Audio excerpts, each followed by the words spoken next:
You pour your White Castle in this drink, mix it, and voila. You have your third drink, which is called Dito Alak. Don't go what? Go ahead. Ako, gagawin ko rin yun eh. Ha? So here's my second guess. Yeah.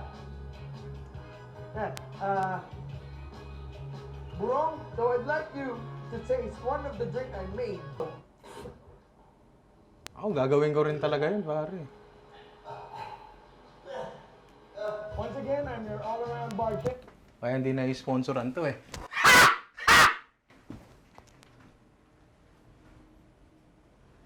Ano?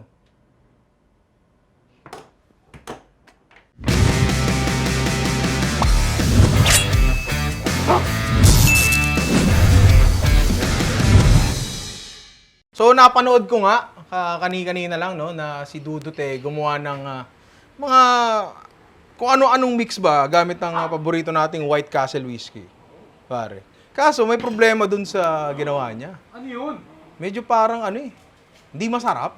For the lack of better term, alam mo yun? Ba't parang? Ewan ko, dinura eh. Nakita ko, dinura talaga di burong eh. Diba? Naisip ko, baka sakaling gusto nyo talagang matutunan kung paano gumawa ng mga cocktail na ginawa niya, tuturuan ko kayo, mga very simple cocktails lang. Kung mapapansin nyo, dito nag-prepare tayo, pare. Ayan, Grabe. Meron tayong mga tools dito, tsaka langaw. Meron tayong mga tools dito, tsaka nag-mise en place na rin tayo ng ingredients natin, di ba? Para naka-prep tayo kasi itong mga bagay na to, yung mga pag-aayos ng mga gantong bagay, ito yung dahilan kung bakit ako na-sponsoran. Kaya dude, labas mo notebook mo, tas notes ka. Simulan na natin to. So, ang una nga natin gagawin na yung kung tawagin ni Dudut ay party-party. Diba? Madali lang naman din talaga yung ginawa niya, pero meron siya mga bagay na mas kailangan ayusin.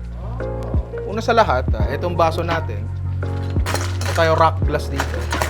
Bago magsimula ang kahit ano, lalagyan nyo muna ng yelo yan. Kasi kailangan natin na lumamig din yung baso para mas matagal yung optimum temperature nung ano natin. Manatili sa optimum temperature yung cocktail natin. So, haluin nyo lang yan ng ganyan. Hanggang lumamig lang yung baso natin. Sa highball pala to. Sa highball pala dapat to. Ulit tayo doon. Jerome, ulit tayo doon. Kunin natin yung baso natin. Lalagyan natin yon ng yelo. Tapos gamit ang ating stirrer, may stirrer pa tayo pare. Hahaluin natin yan kasi ang gusto natin mangyari dyan is lumamig yung baso. Kasi pagka malamig yung baso, mas matagal mananatili sa optimal temperature yung cocktail natin, di ba? So ngayon, pag malamig na yung baso natin, ang una natin gagawin is tatanggalin na natin yung tubig. Ano, gusto mo rin? Gusto nga raw. Tatanggalin muna natin yung tubig. Yan. At sisimulan nating i-build yung cocktail natin. Etong method na to ay kung tawagin ay building. Kasi binubuo lang natin siya, di ba? Kuha tayo ng paborito nating White Castle whiskey, pare, di ba? Uy! Bango. Ubusin ko naman to eh. Lalagay tayo ng 1 part ng White Castle. Meron pa kaming jigger, Dudut to, di ba? Yan. Tapos, 2 parts ng freshly squeezed na orange juice. Pare, kitang-kita mo, may pulps pa yan. Diba? 1.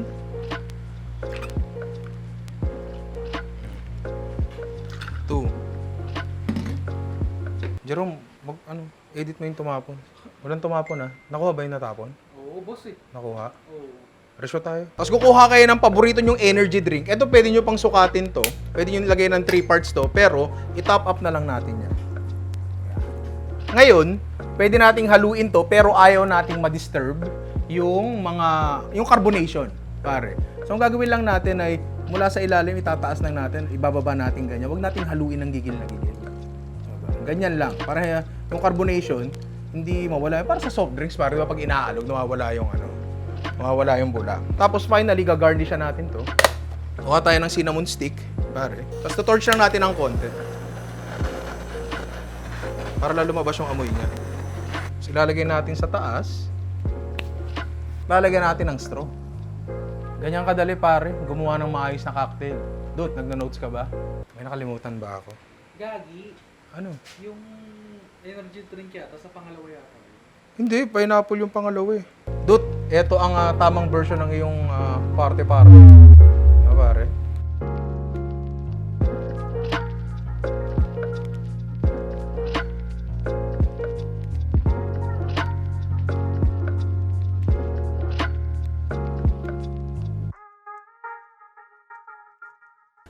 Tapos sa pangalawang cocktail na ginawa ni Dudut, na kung tawagin niya ay anytime drinking. Marami rin tayong maling nakita doon na itatama rin natin. No? Gagamit tayo dito ng shake method pare. Meron tayo dito shaker.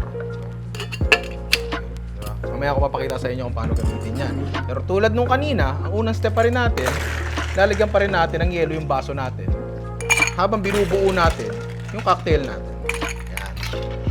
Ngayon, dito sa ating shaker, maglalagay tayo ng yelo pa rin. Siyempre.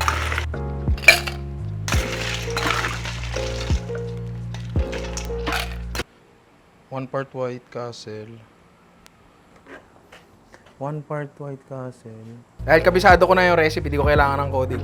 Sa ating jigger, maglalagay tayo ng 1 part ng White Castle. Mali pala yung hawak ko. Ganyan pala yung turo nila sa akin, pare. Ganito dapat. Yan, ganyan. Ubuhos mo rekta dyan. 2 parts na freshly squeezed lemon. Teka lang, 2 parts ba? Do-double check ko lang. Sorry, 2 parts pala yung White Castle. Sorry, mahinginom lang ako. Tapos, maglalagay tayo dito ng 1 part na lemon. Yan. Tapos, depende na lang sa preference nyo, maglalagay tayo dito ng simple syrup. Etong simple syrup na to, this is nothing more but sugar and water na niluto, equal parts by volume. So, 1 cup water, 1 part sugar, pakuluin nyo, yun na yun, di ba? Maglalagay tayo dito ng, siguro, depende lang kung gaano katamis nyo gusto. Pero kasi medyo maasim to, so 3 parts siguro. 1.5 parts na yun. Tapos, tatakpan na natin to. Ayan. Pag maglalagay kayo nito, dapat etong, at least eto sa shaker na to, dapat eto pantay. Yan. Tapos, ang posisyon niyan, ganto. Ganto Etong malaki na part, nakaharap sa guest nyo. Kasi habang inaalog nyo to, kasi nag-create ng vacuum yan. So, maaaring sumabog yan. Pag sumabog yan, mabuting sa inyo na lang. Huwag na sa guest nyo. Di ba? Tama yun, di ba pare? Hindi na babalik yun. Ikaw, babalik ka pa bukas, may trabaho ka eh. Yung pag-aalog na yan, hindi lang yan para lumamig. Ang purpose talaga niyan is ma-dilute ng konti yung ano natin, yung cocktail natin dito. At titigil kayo pag naramdaman nyo na basag na yung mga yelo sa loob. Mararamdaman nyo naman yan. Yan. So, ewan ko kung naririnig ng lapel. May vacuum. Diba? Naririnig ba? Naririnig. Diba? Tapos, para buksan siya, hawakan nyo tong part na to, tapos inak nyo lang na ganyan. Yan.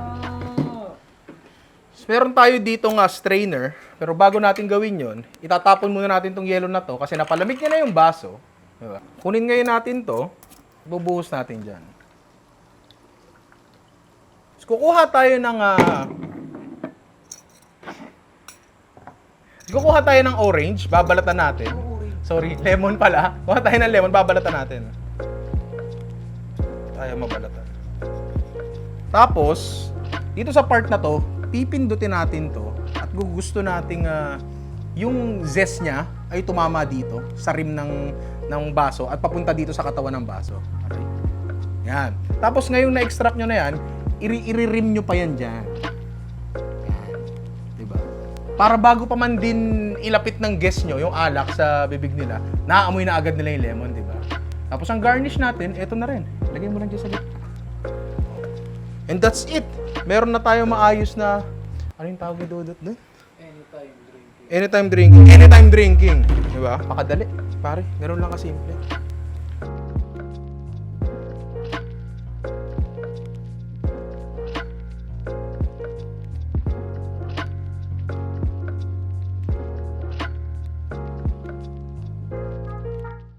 Tapos para dun sa huling cocktail na ginawa ni Dudut na ayaw kong banggitin yung pangalan. Kasi mga professional tayo dito, di tayo nagsasambit ng mga ganong salita.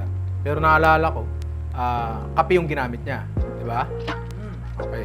So, gawin din natin yun, pero i-upgrade lang natin ng konti. Meron tayo dito yung chocolate. Uy! Pare, yan. Paborito natin lahat yan. Gagawa muna tayo ng chocolate syrup. Okay, chocolate. Siguro mga 2 piraso. Ayan. Tapos lalagyan natin nung ginawa natin na simple syrup. Ito nga tayo. Simple syrup. Konti lang din. Ayan.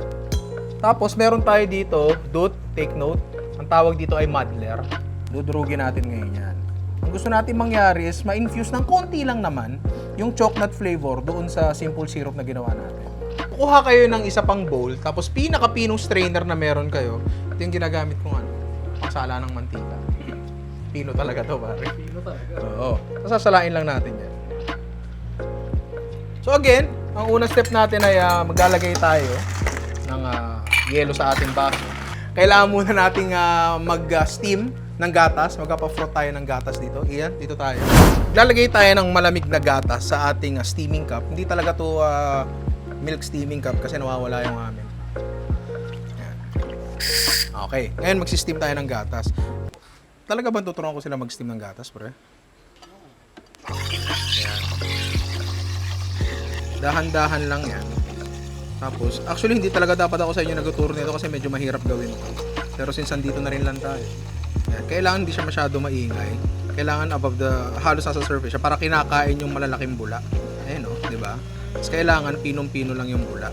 Kung papansin nyo, parang dumami yung gatas natin kasi nag-incorporate tayo ng bubbles. Ito na nga ang baso natin na palagay ko malamig na. Ito ang ating chocolate syrup. Ito ang ating kape. At ito ang ating White Castle. Siyempre, nandito rin yung gatas natin na mayat maya, habang binubuo nyo yung cocktail, ginaganyan nyo. Kanina, tatanggalin natin yung yelo. Nalagyan natin ng panibago. 1 part ng White Castle Light.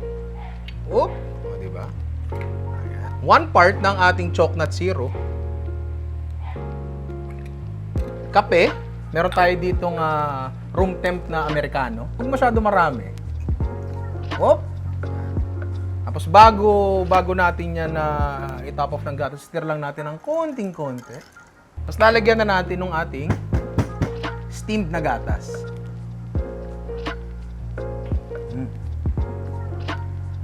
Oop! Yan. Tapos gagarnishan lang natin to ng durog na chocolate. Hindi ko alam kung anong tawag dyan. Siguro tawagin na lang natin yung dadu.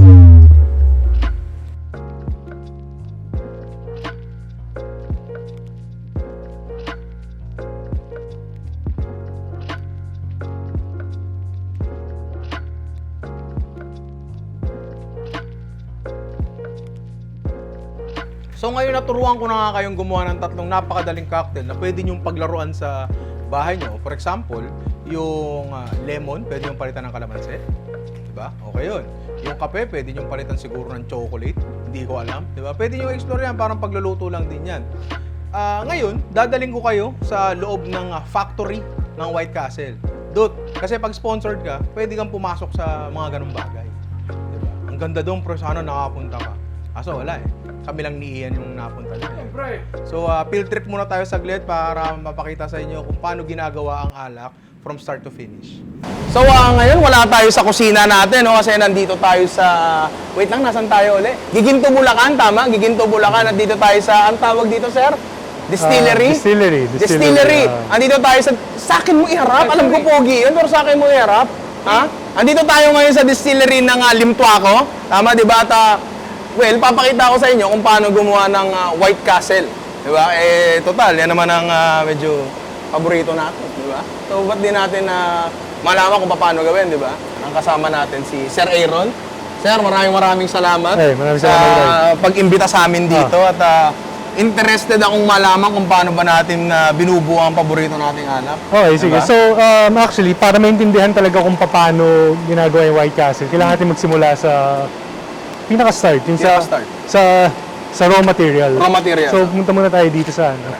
So, bali ang ginagamit natin for White Castle, ngayon, yung different na ginagamit namin. Before kasi, ginagawa namin, nag-i-import lang kami ng mga whiskey, concentrates, flavorings. Pero ngayon, what we're doing differently is we're making our own whiskey.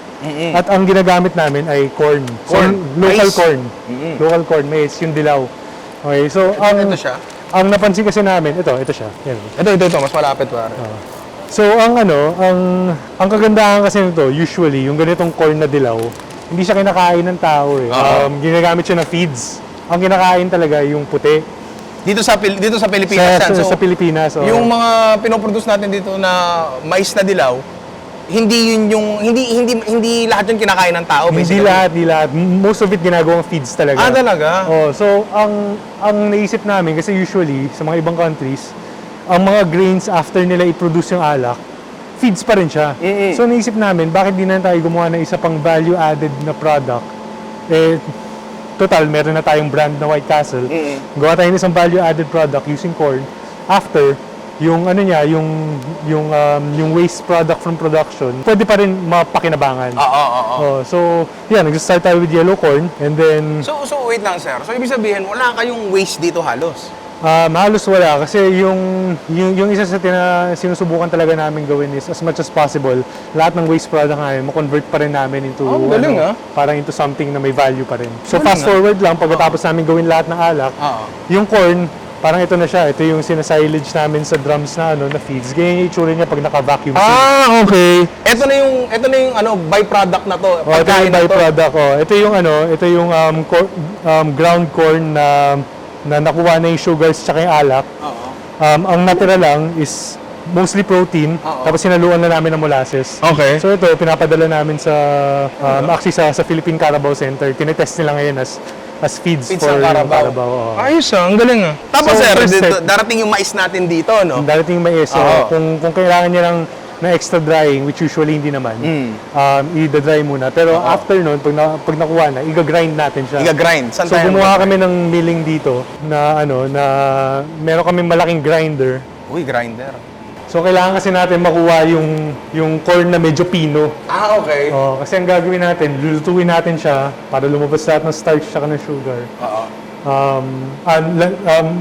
Lulutuin natin siya para lumabas lahat ng starch, parang gumagawa ng corn grits or Yeah.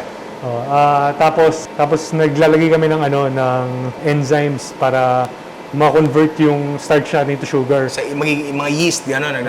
Well, hindi pa. Hindi pa. So-convert muna natin yung starch to sugar. So, gigilingin dito muna yung mais. Ito yung panggiling natin. Pakita mo nga pare yung panggiling Ito yung panggiling natin. Pag nilagay kita dyan, sabi ko sa'yo.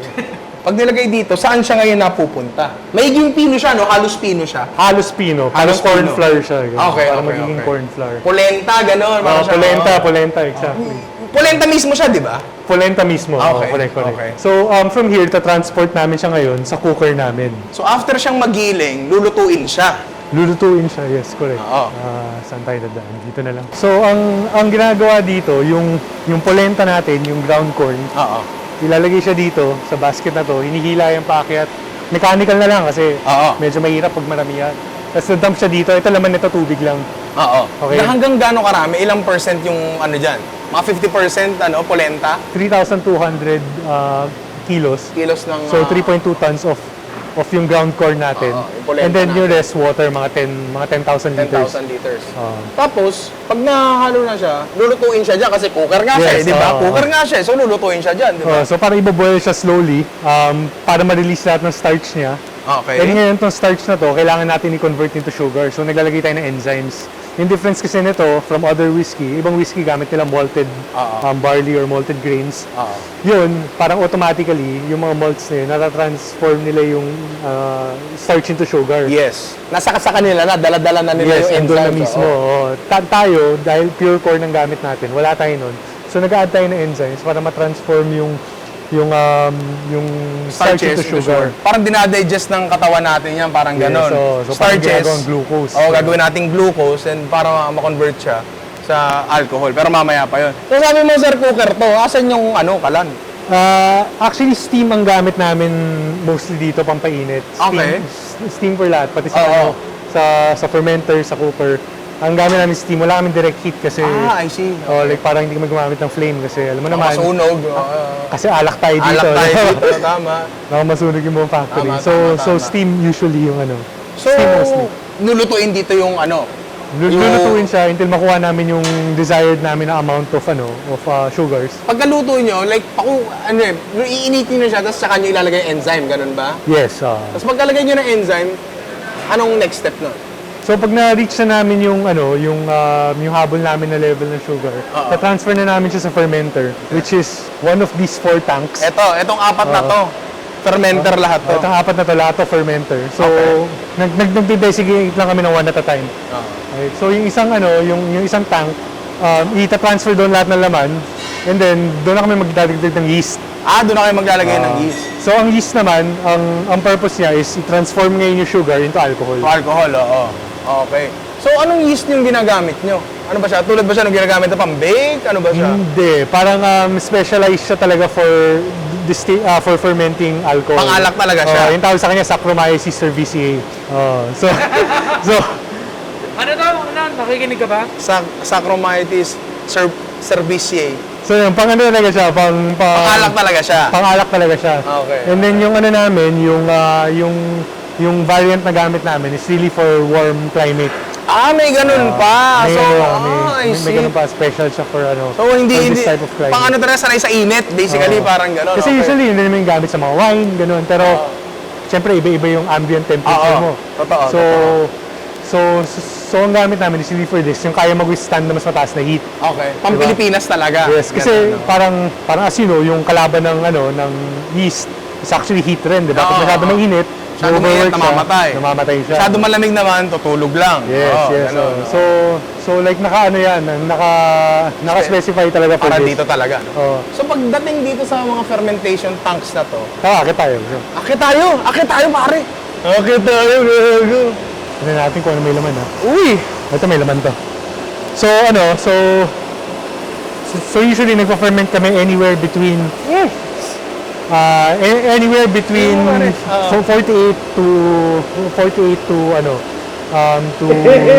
to 72 hours. 48 to 72 hours. So mga 2 to 3 days 'yun. Pwede ba natin Medyo tapat ng mabagal. flashlight? No? Sige. Tapatan natin ng flashlight, pre, para lang makita natin yung laman. Pare. Pag makulit ka, lalaglag kita dyan. So at this point, ito mga nasa between 24 to 48 hours na ito nag-ferment. Okay, oo. So, yung mga nagde-develop bukas na pa siya to. Yes, Oo, oo. sa isang araw. So nagde-develop na siya ng alak.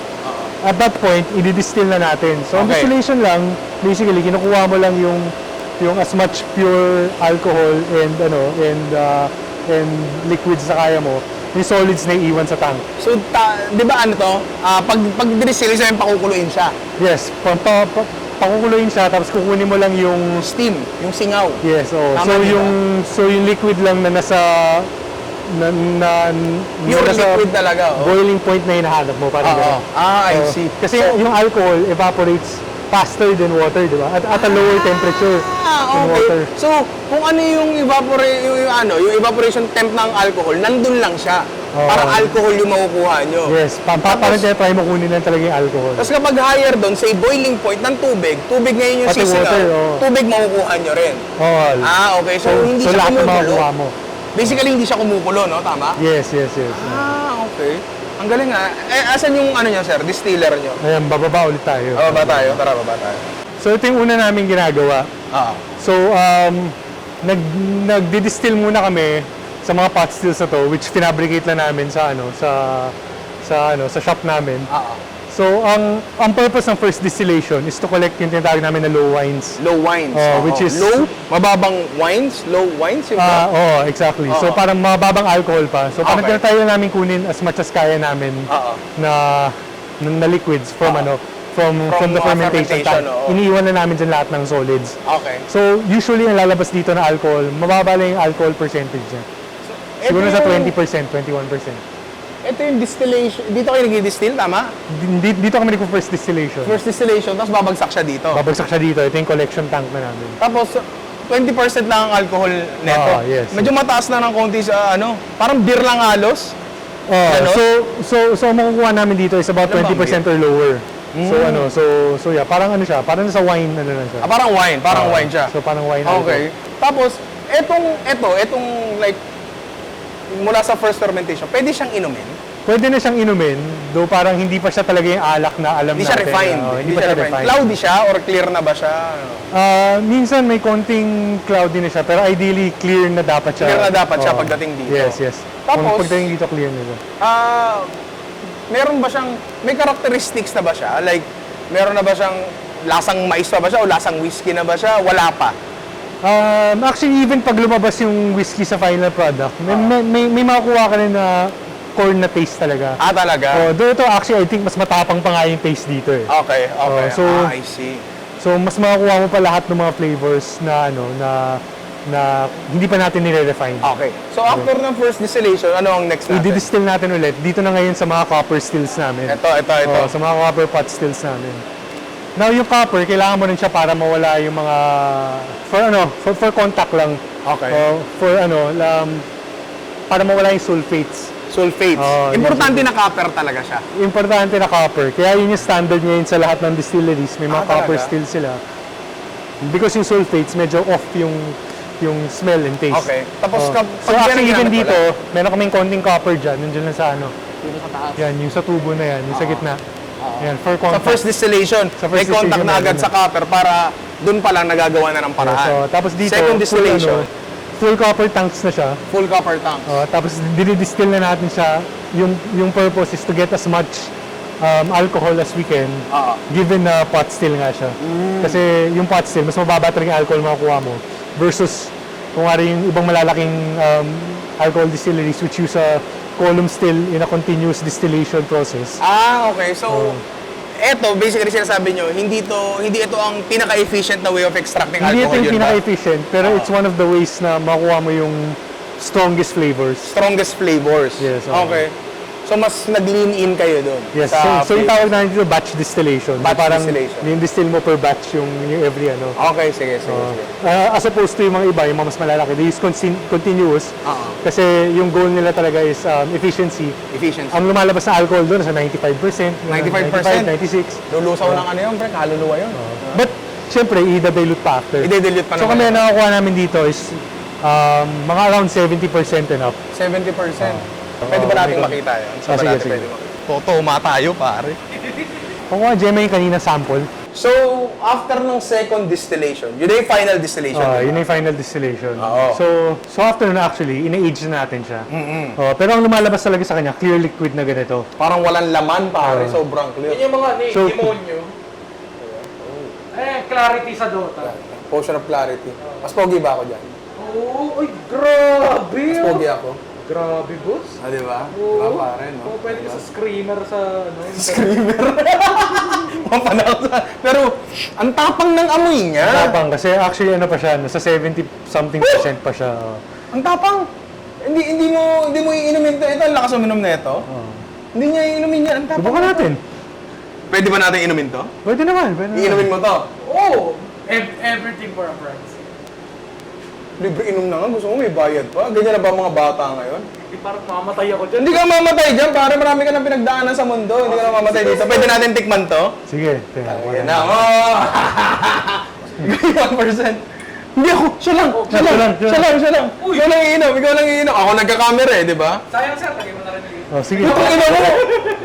Tingnan ako, baka walang laman yan. Meron. Baka tubig lang yan. Apelido yan. May apelido lang. Jimena yan. Oh, sige. Oh, inumin mo na, Mr. Ian Jimena. Wala?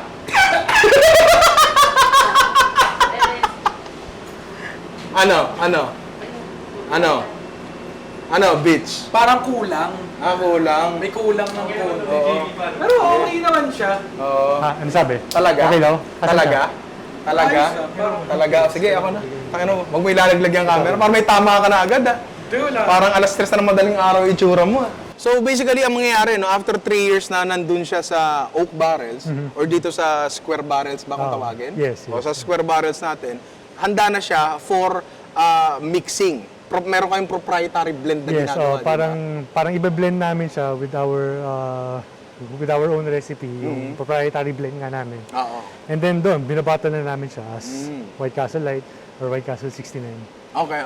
So titimplahan nyo siya basically. Titimplahan namin siya. Tapos yun na, Para bumaba yung alcohol, tapos oo. makuha namin yung taste na gusto flavor namin. na gusto.